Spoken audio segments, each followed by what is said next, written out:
अवधूत चिंतन श्री गुरुदेव दत्त. श्री स्वामी समर्थ. जय जय स्वामी समर्थ. स्वागत आहे तुम्हा सर्वांचे माझ्या आजच्या या खास व्हिडिओमध्ये. तर तुमच्या आयुष्यामध्ये खूप अडचणी आहेत, खूप वाईट काळ सुरू आहे, सुख अजिबातच तुमच्या आयुष्यामध्ये येत नाही, सारखे दुःखाचे सामने तुम्हाला करावं लागत आहेत, सारखी संकटेच येत आहेत. कितीही देवांचे नाव घेतले, कितीही देवांचे पूजा केली, पारायणं केली, मंदिरामध्ये जाऊन साधना केली, तपश्चर्या केली, तरी देखील तुमच्या आयुष्यामधील दुःख काही कमी होत नाही आहेत. आणि सर्वात महत्त्वाचे सांगायचे झाले तर देव तेव्हाच आपल्याला काही देतो जेव्हा वेळ आलेली असते. म्हणजेच प्रत्येक गोष्टीची एक योग्य वेळ ही देवाने आपल्यासाठी ठरवलेली असते. त्यामुळे आपण व्यर्थ आणि विनाकारण चिंता करत बसतो की माझ्या आयुष्यामध्ये असे काय सुरू आहे, मी इतकी देवदेव करते, मी इतकी स्वामींची सेवा करते, स्वामी महाराजांची मनापासून पारायणं करते, तरी देखील स्वामी महाराज माझ्यावर का प्रसन्न होत नाहीत किंवा माझे दुःख का कमी करत नाहीत, असा प्रश्न प्रत्येक भक्तांच्या मनात कधी ना कधी कोणत्या ना कोणत्या वेळी डोकं वर करून येतच असतो, म्हणजे डोकावतच असतो. तर अशा वेळेला तुम्हाला काय करायचे आहे व तुमचं मन तुम्हाला कशा प्रकारे स्थिर करायचे आहे, यासाठी मी तुम्हाला या व्हिडिओमध्ये एक छोटा आणि एकदम साधा असा उपाय, एक साधे असे काम सांगणार आहे, जे की खूपच सोपे आहे आणि ते तुम्ही कधीही कोणत्याही वेळी कुठेही बसून कशाही अवस्थेमध्ये करू शकता. तर प्रत्येक गोष्टीचा वेळ हा यायचा असतो. स्वामी समर्थ महाराजांनी सांगितलेलेच आहे की वेळ आल्याशिवाय कोणालाच काहीच मिळणार नाही. म्हणजेच ज्या वेळेला तुमची योग्य वेळ येईल तेव्हा तुम्हाला इतकी मिळेल की तुम्हाला मागायला देखील काही उरणार नाही. परंतु वेळ आल्याशिवाय कोणतीच गोष्ट कोणालाच मिळत नाहीत. रामालासुद्धा रामायणामध्ये आपण पाहिले असेल की 14 वर्षाचा वनवास भोगावा लागला, तेव्हा कुठं राज्याभिषेक त्यांचा झाला, म्हणजे राज्य त्यांना मिळालं, ते एका राज्याचे राजे झाले. आणि त्याचबरोबर कृष्णाला देखील बऱ्याच वाईट प्रसंगातून जावे लागले, तेव्हा कुठं कृष्णा द्वारकाधीश बनले. त्यामुळे जर देवांनाच त्यांच्या नियतीमध्ये लिहिलेले कर्म किंवा त्यांच्या कर्माचे फळ हे चुकले नाहीत, तर आपण कोण आहोत? आपल्याला देखील आपल्या मागच्या जन्मामध्ये केलेले जे काही वाईट कर्म असतील त्याचे कदाचित फळ असेल, जे की आपल्याला या जन्मामध्ये भोगावं लागत आहे. त्यामुळे आपण कितीही नामस्मरण केले, देवांची पूजा केली, भक्ती केली किंवा केंद्रामध्ये जाऊन सेवा केली, तरी देखील आपले दुःख हे कमी होत नाही आहे. मला माहिती आहे प्रत्येक जणांना असे वाटते की बाबा आपण इतकी स्वामींची सेवा करतो, स्वामी महाराजांवर इतका विश्वास आहे आपला, तरी देखील आपले दुःख कमी का होत नाही. परंतु स्वामी महाराज हे योग्य वेळ येण्याची वाट पाहत आहेत. त्यामुळे तुम्ही देखील शांत राहावे व मन स्थिर करून स्वामी महाराजांचे फक्त आणि फक्त नामस्मरण करत राहणे हा सर्वात चांगला उपाय आणि मार्ग देखील आहे वाईट काळामधून बाहेर येण्यासाठी. तर परमेश्वराने कुठे ना कुठं आपल्यासाठी एक चांगली गोष्ट नेमून ठेवलेली असते. आज न उद्या ती आपल्याला मिळणारच असते. फक्त आपल्या मनामध्ये देवांविषयी विश्वास, श्रद्धा ही कायम ठेवायला हवी. श्री साईबाबा असो, श्री स्वामी समर्थ महाराज असो किंवा गजानन महाराज असो, सर्वच जणांनी एकच सांगितलेले आहे, श्रद्धा आणि सबुरी विश्वास. हे जर असेल तुमच्यामध्ये तरच तुम्हाला देव मिळणार, तरच तुमचे आयुष्य हे अगदी सुकर आणि आनंदाचे होईल. नाहीतर तुमच्या आयुष्यामध्ये दुःख हे कायमचे राहील. त्यामुळे देवावर विश्वास ठेवणे, श्रद्धा ठेवणे हे अत्यंत महत्त्वाचे असते.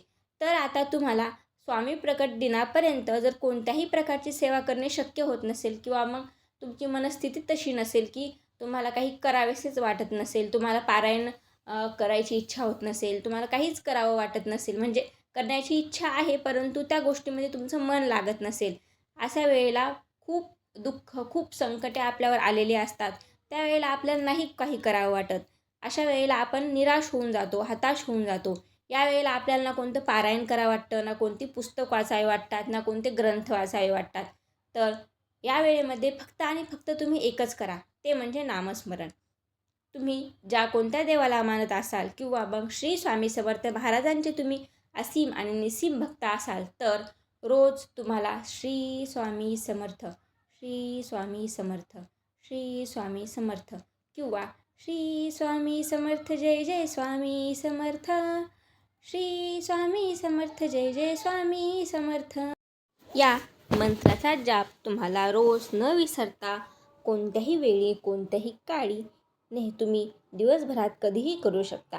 फक्त आणि फक्त नामस्मरणामध्येच एवढी ताकद आहे की आपल्याला प्रत्येक संकटामध्ये निडरपणे उभं राहण्याची ताकद हे नामस्मरण देत असतं.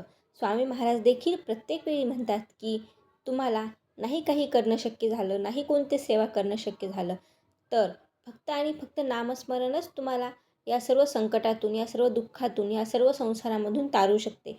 त्यामुळे नामस्मरणाची जोड तुमच्या आयुष्याला जर लाभली तर तुमच्या जीवनामध्ये येणारा वाईट काळ देखील सहजरित्या निघून जाईल आणि सुखाचे दिवस हे लवकरच तुम्हाला दिसतील.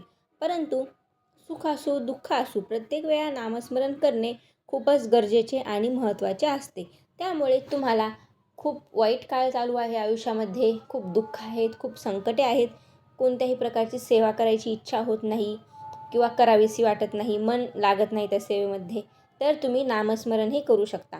नामस्मरण केल्याने तुमच्या आयुष्यातील सर्व दुःख हे हळूहळू कमी होतील किंवा मग ते दुःख तुम्हाला दुःख वाटणार नाहीत.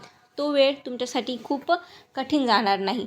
त्या वेळेमध्ये तुम्हाला एक दिलासा किंवा एक आसरा असेल किंवा मग एक सहारा भेटेल की स्वामी समर्थ महाराज हे कायम आपल्यासोबत आहेत, अशी एक विश्वास, असा एक श्रद्धा तुमच्या मनामध्ये कायम राहील. जेणेकरून की तुम्हाला स्वामी समर्थ महाराजा प्रकट दिन आता 20 मार्च रोजी आलेला आहे. त्यामुळे तुम्ही स्वामी समर्थ महाराजाच्या प्रकट दिनानिमित्त रोज सकाळी, संध्याकाळी, दुपारी केव्हाही तुम्हाला जेव्हा वेळ भेटेल तेव्हा श्री स्वामी समर्थ, श्री स्वामी समर्थ, श्री स्वामी समर्थ, जय जय स्वामी समर्थ, श्री स्वामी समर्थ, जय जय स्वामी समर्थ, श्री स्वामी समर्थ, जय जय स्वामी समर्थ या गोड नामाचा छंद, गोड नामाची आवड निर्माण करून घ्या. जेणेकरून की स्वामींना देखील तुमची आवड होईल आणि स्वामी महाराजांच्या आवडीचे जर तुम्ही बनलात तर आयुष्यामध्ये कितीही संकट येऊ, कितीही दुःख येऊ, तुम्हाला त्या संकटाचं काहीच वाटणार नाही. त्या दुःखाच्या काळामध्ये देखील तुम्ही आनंदी आणि सुखी असाल. त्यामुळे नामस्मरण करणे खूपच खूपच फायदेशीर आणि महत्त्वाचे ठरते. तर तुम्ही या स्वामी प्रकट दिनापर्यंत म्हणजे स्वामी महाराजाच्या प्रकट दिनापर्यंत नक्कीच रोज न विसरता श्री स्वामी समर्थ या नामाचा जप करावा.